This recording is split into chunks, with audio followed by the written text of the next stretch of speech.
So as expected, this summer's been a little crazy and not a lot of time in the living room.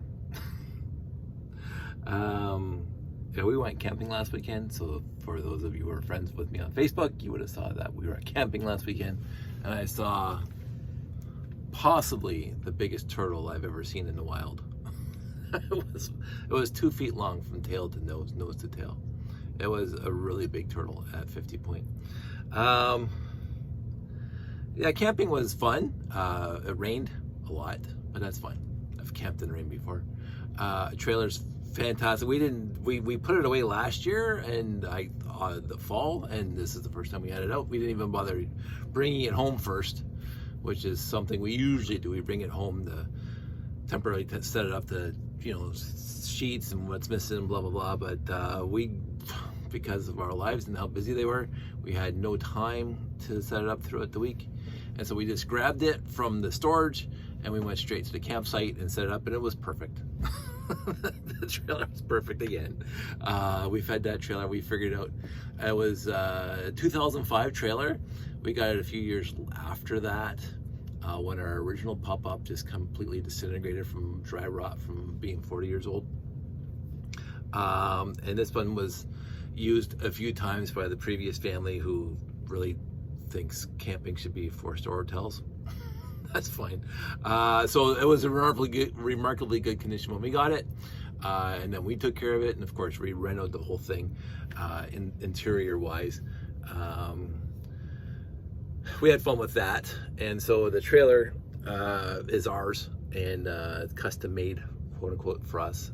I got to use my sewing, my woodworking, blah blah blah. I had to take it to my dad's place.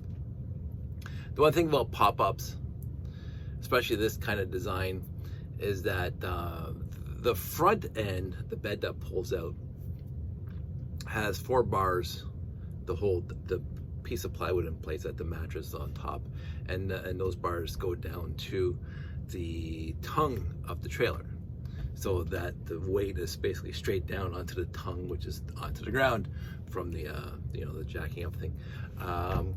The back end of the trailer, the piece of plywood that slides out, the double bed at the back, basically has cantilevered. I think that's a great name for it, cantilevered. Basically, they have 2 aluminum bars that you put up that the plywood slides on top of, and they got joists, whatever, back to the trailer. So it's a triangle holding up that back piece of plywood. Now, after years, and of course, we had Josh, and when he was 5, 6, 7, he likes bouncing. And so the back, it puts a lot of stress on that back wall that whole jig is on the back of the trailer. And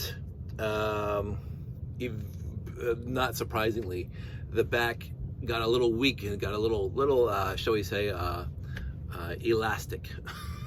A little rubbery, the back end, and so the back was actually leaning down. The same problem I had with my landing pads on the space base, not to bring it back to my Lego.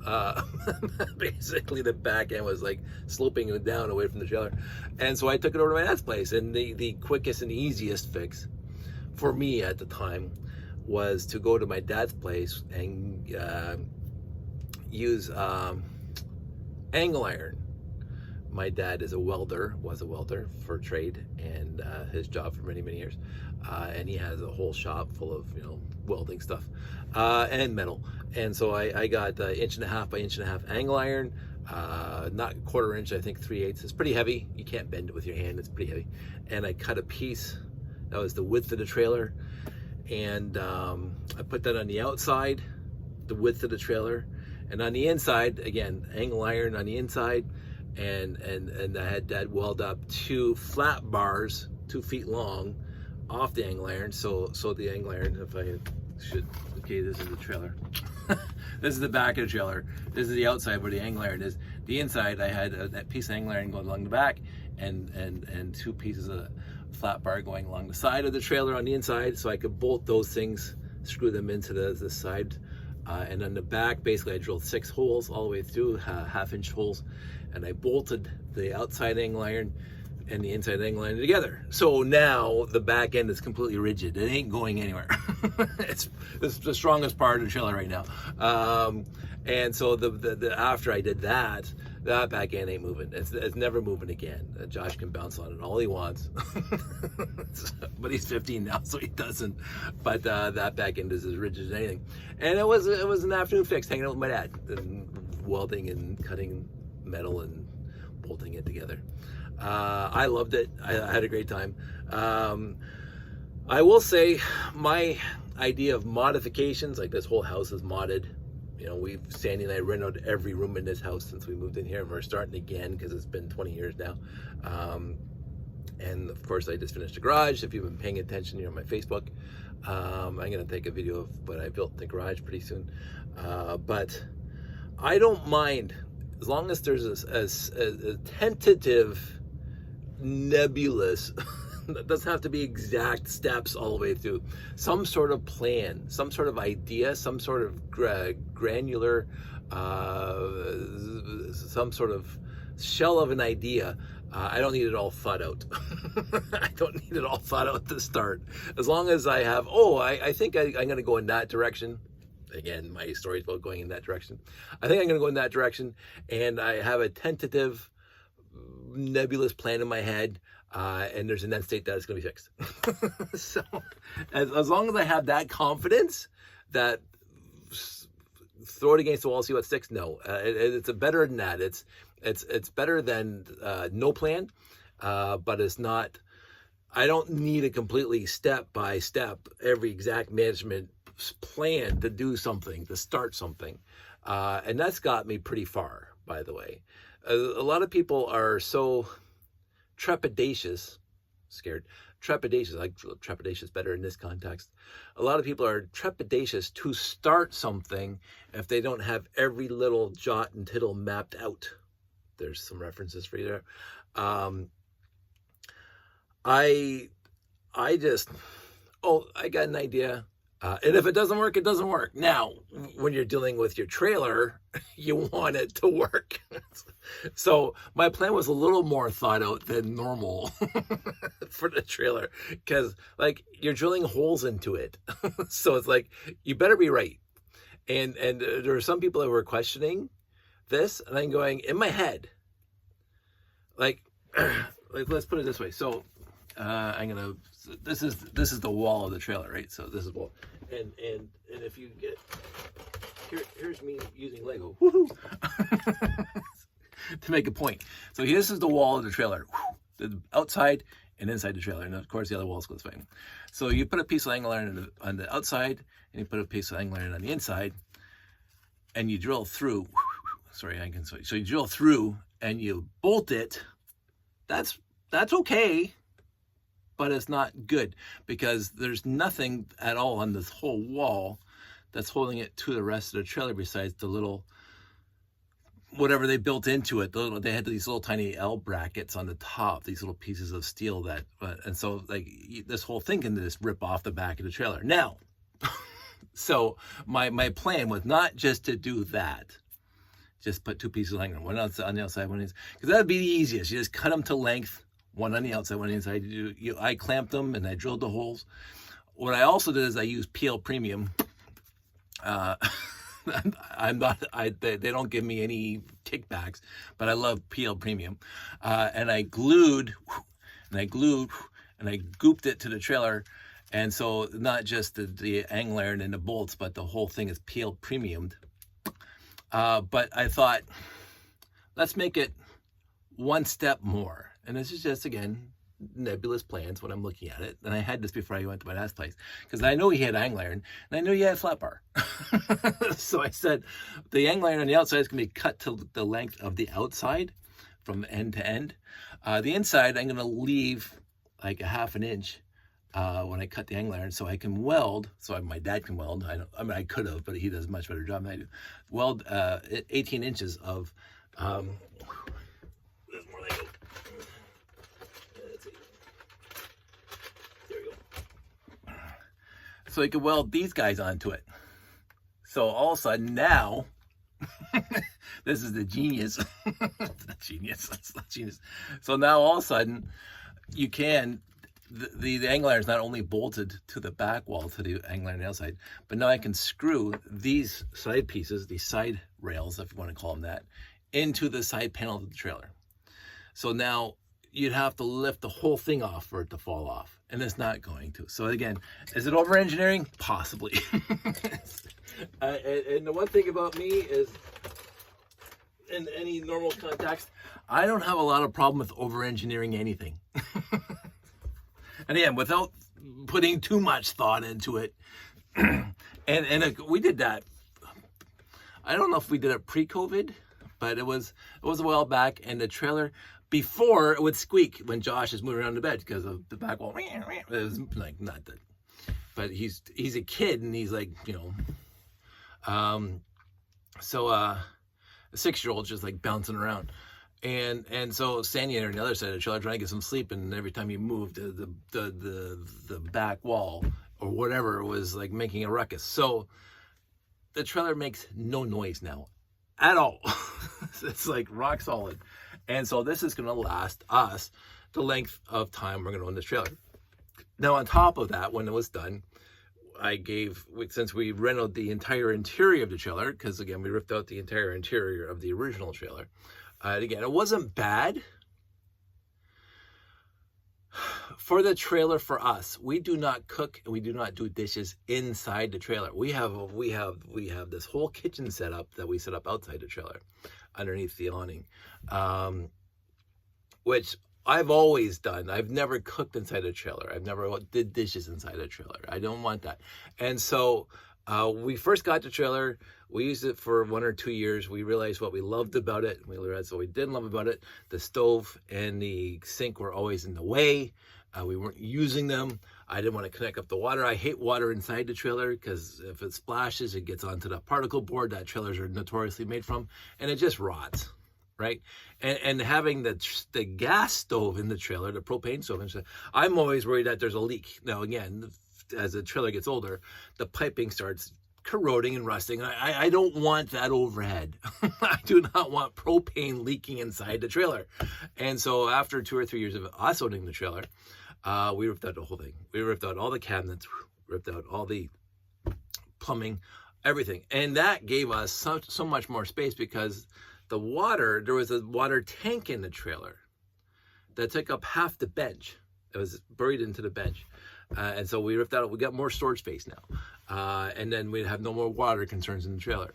And we took out the stove. And the only thing I kept from the original interior of the trailer was the heater. The trailer came with a heater. And we do camp, I won't say in the winter, but we've camped on Easter, sometimes like when it's in March. There was one time we were camping in this, it was snowing, and the trailer works just fine. And so I do have gas, propane tank going to the heater, but on any given camping trip, there's no propane bottle on the trailer at all. We have a barbecue, a little mini tabletop barbecue, and a little stove that Sandy, when she moved in with me, she brought her little stove, propane stove. It takes the little bottles or a connection to the big bottle. I got a nice tree on the big bottle, so it goes to the lamp, it goes to the barbecue, it goes to the stove, and that's all outside. So I don't have any issues at all inside. And so when we ripped everything out and we rebuilt it, we put a new floor down, we painted all the walls, and of course, when the trailer was empty of stuff, of cabinets and whatever else, is when I put the angle iron and the whole thing. When I went over to that place, the trailer was empty inside. It was perfect because there was nothing inside to get in the way. And so when I built the new cabinets, I could hide the angle iron on the inside. You don't see the angle iron. You don't see it on the inside. And when you buy the trailer off the lot, it doesn't come with this, but you don't see it anyway. You see the one on the outside, but I painted it white, the same color as the rest of the trailer. Nobody notices it. so it doesn't matter. And I really, really had a good time with that. It's just like the rentals in the house. Like we renovated every room. Most rooms, some rooms in the upstairs, we just repainted. But even that, we had, the original house had carpet on the second floor, through all the rooms except for the bathroom. And we didn't want carpet. We wanted, engineered, wood, was IKEA, which is fine. We love IKEA. And so when I ripped out the carpet, because I used to be an installer for a little bit. I'm not the perfect installer, but I've installed carpet, I've done hardwood, I've done vinyl. We ripped out all the carpet, took it to the dump, and the subfloor in this place was really, really deplorable. There was some subfloor butt ends missed completely, the joists, because the joists were crooked, and that's a whole other story. Like, it's just a nightmare of these houses that were built for low-income families back in 1974, and you can tell the builders didn't give a rat's patootie about making anything square or anything good. They just wanted to whip it together and get their money and get out. Aluminum wiring, won't even start with that. Underspec fuse panels, won't even go there. But what pissed me off is, and this is why we ripped out one of the reasons why we ripped out the carpet in the first place, is that when you're walking into the bedroom before, the carpet was okay because it would stop your foot from going through the floor. But a few of the 4x8 sheets of OSB, for subfloor, you gotta be kidding me, were not on the joist, so the ends were just like, so I had to rip some areas up and put new subfloor down and blah blah blah after ripped this carpet. The other big issue for me was, this was built in 1974, 1975. They didn't do poured concrete walls in 1974. There's a cinder block. And so to separate the units, we live in a nice little townhouse complex. To separate the units, they're cinder blocks. And from the basement and the main floor, they're 12-inch cinder blocks. And the second floor, they're 8-inch cinder blocks. So from the transition from the first floor to the second floor, it goes from a 12-inch block with the drywall glued to the cinder block, as there's no joist, there's no 2x2s, the drywall is glued directly to the cinder block, because that's what they did in 1972. So you can hear the neighbors sometimes. Anyway, so from the 12-inch to the 8-inch, there's a little lip beside the 8-inch block at the floor level on the second floor. And the joists had shrunk over the years, because joists 2x10s, they're gonna dry out and they're gonna shrink a little bit. So when we went to put the hardwood down on top of the subfloor, it wouldn't get to the wall. There was a 2-inch cinder block edge that was butting against. So I had to then get my little diamond blade in my grinder, and all along all the walls between the two units, I had to grind out the concrete, top of the concrete blocks, the 12-inch concrete blocks from the first floor. And it was a heck of a mess. And this is a bit of a story. So Sandy and I, when we moved in, when Sandy moved in, I was already here for a year and a half, but she moved in. We had this futon upstairs that we carried upstairs. We basically in parts, and put it together. It was in the spare bedroom, which became Mom's room when she moved in. But back then it was just a spare bedroom. And then so Sandy went off for the weekend with her friends, and I'm gonna take out the carpet and put some hardwood in, or some engineered flooring. And then I rip out the carpet. I found out I had to take out this concrete lip, and I cannot get that futon out of the bedroom. It was like a huge futon. It comes apart, and I said, I'm far too lazy. Again, this is the nebulous plan. I'm far too lazy to take that out of the room. And so what I did is I took, and this is back before we replaced the windows. The windows that we had originally, again, 1974, just slider glass in wood frames, like the 1960s. there was no like R value at all. It was just glass. They cut the little notches in the wood frame and then slide it back and forth. And so what I did is I took out the glass safely and I put it over there. And then I just heaved the futon out the window on the second floor. And the good part is that there's a garage in front of the house, and so when I put it out the window, it just laid on the futon was on top of the garage roof, which gave me plenty of full access to the room to just take the carpet out and grind out that stuff. But while I was grinding, and it was getting later and later at night, Sandy came home, and she just sees this dust billowing. She saw the smoke billowing out the window, the second story window, the second story window. if you don't know a nursery rhyme, we'll throw you out the window like I did with the futon. So, deep cut. So here's me, I got my dust mask on, and I'm just, lots of noise, mayhem, dust everywhere. And I had the door closed, the bedroom door closed, because of course this would go through the entire house. But it's going out the window, because there's no glass there. There's a futon half hanging out. So she comes home and she sees this futon half hanging out. She sees all this dust flying out the window. What's going on? She comes upstairs and she opens the door. And again, when I'm doing a job, I'm oblivious on any given day anyway. I am just Captain Oblivious literally all the time. So I got a job to do, and I don't, whatever, the world could end, the UFOs could invade. I wouldn't know. I'm too busy grinding. So she opens the door. And I can't hear it because I'm with the grinder. All of a sudden I hear something, and I look up, and of course I can't see the door. Like the room is just caked in dust. It's just dusty. I can't see 6 feet in this room. And I'm looking over, and the dust kind of settles because I stopped grinding. And there's my wife.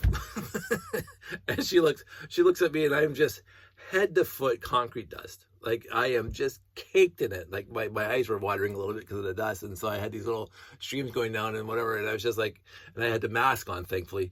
And I was just one gray zombie guy. And she goes, oh, looks like you're having fun or something like that. And I go, yeah. And she goes, the futon, whatever.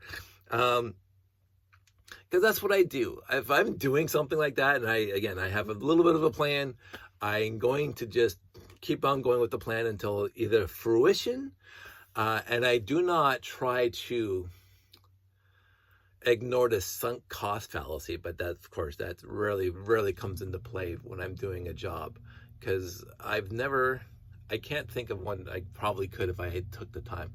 I can't think of a time when I was doing something, one of my plans, again, such as they are, where I just kept on putting effort into it and it wasn't successful at some point.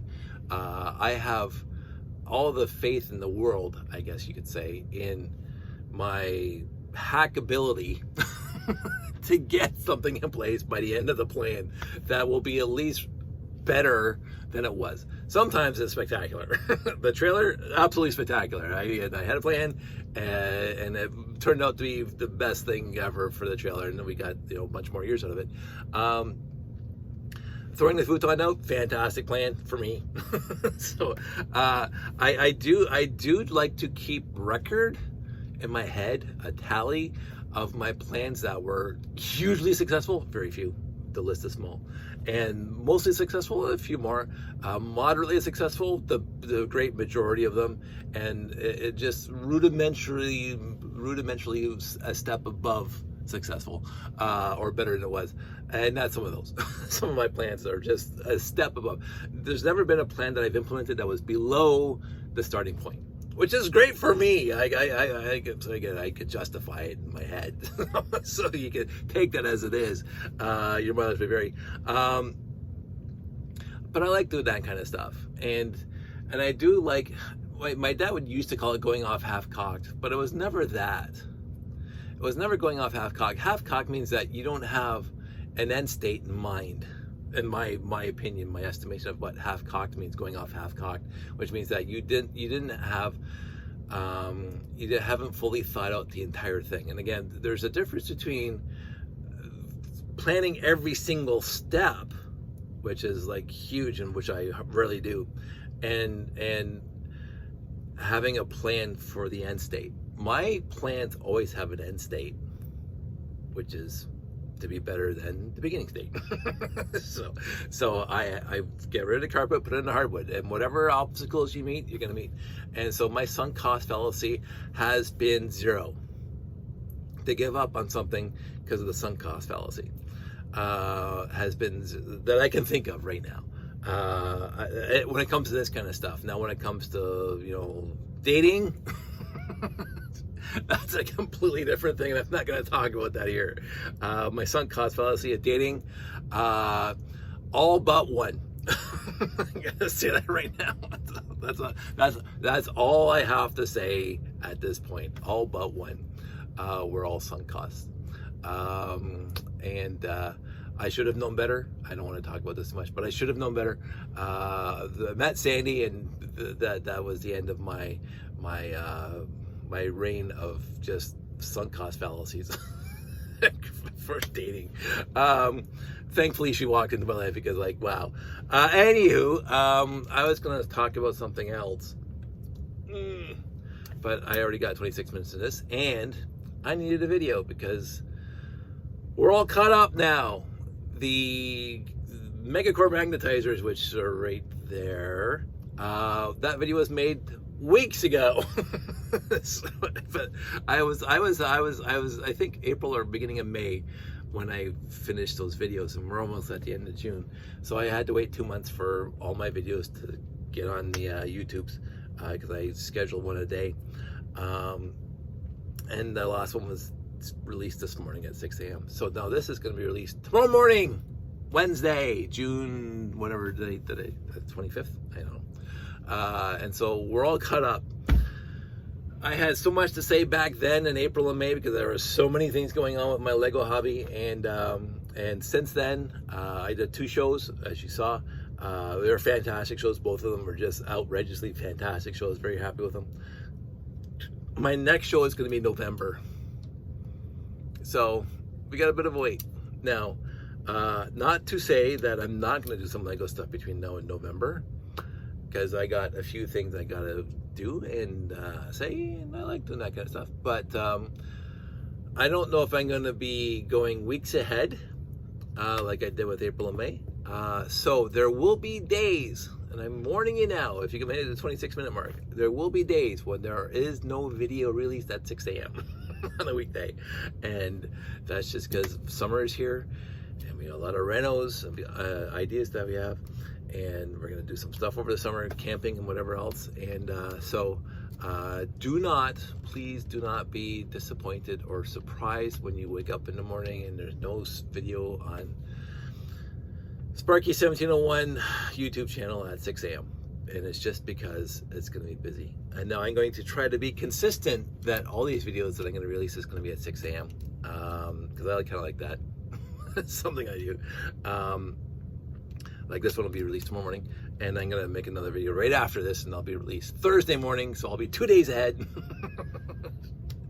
But that's just a note for the channel, which I should have done at the beginning of this movie, the 27-minute mark. But yeah, it's going to be more lean. I'll give my friend Jeff a chance to catch up. There you go, Jeff. That I won't be having a ton of videos all the time. And I'm going to try to be like this one. There were some tangents, but they were specifically related to what I was talking about. I'm going to try to keep them down well under an hour. So I watched them afterwards, and I'm going, holy moly, can I talk? So anyway, I'm going to wrap this one up, and I'm going to start this next video. So I'll talk to you guys soon. I hope everybody's doing well.